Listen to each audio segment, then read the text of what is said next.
স্বনির্ভর, নিরাপদ, মানবিক ও গণতান্ত্রিক বাংলাদেশ প্রতিষ্ঠায় বিএনপি সরকারের লক্ষ্য। জাতির উদ্দেশ্যে ভাষণে বললেন প্রধানমন্ত্রী তারেক রহমান। দুর্নীতিবাজের সিন্ডিকেট নির্মূলের প্রত্যয়। রমজানের দ্রব্যমূল্য নিয়ন্ত্রণ ও বিদ্যুৎ সরবরাহ স্বাভাবিক রাখতে কঠোর নির্দেশনা প্রধানমন্ত্রীর। অর্থনীতি পুনরুদ্ধার ও আইনশৃঙ্খলার উন্নতিতে 180 দিনের অগ্রাধিকার ভিত্তিক কর্মপরিকল্পনা। জাতীয় স্মৃতিসৌধে মহান মুক্তিযুদ্ধের বীর শহীদদের প্রতি তারেক রহমানের বিনম্র শ্রদ্ধা। জিয়া উদ্যানে জিয়াউর রহমান ও খালেদা জিয়ার সমাধি সৌধে নবনির্বাচিত প্রধানমন্ত্রী।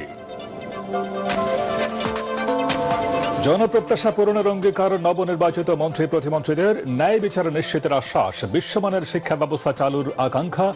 দ্রুত স্থানীয় নির্বাচনের প্রতিশ্রুতি ফখরুলের। জুলাই সনদের বাস্তবায়ন না করলে কোনো ছাড় দেওয়া হবে না, হুঁশিয়ারি জামায়াতের আমির ডাক্তার শফিকুর রহমানের। রাজধানীতে পরিষ্কার পরিচ্ছন্নতা কর্মসূচিতে অংশগ্রহণ। রমজানে প্রাথমিক, নিম্ন মাধ্যমিক ও মাধ্যমিক বিদ্যালয়ে ছুটি শুরু। সংশোধিত ছুটির তালিকা ও শিক্ষাপঞ্জি নির্ধারণ। শিক্ষা মন্ত্রণালয় এবং প্রাথমিক ও গণশিক্ষা মন্ত্রণালয়ের প্রজ্ঞাপন। এবং দেশের আকাশে পবিত্র রমজান মাসের চাঁদ দেখা গেছে। বৃহস্পতিবার থেকে রোজা শুরু। নিত্যপণ্য কিনতে শেষ মুহূর্তে বাজারে ক্রেতাদের ভিড়।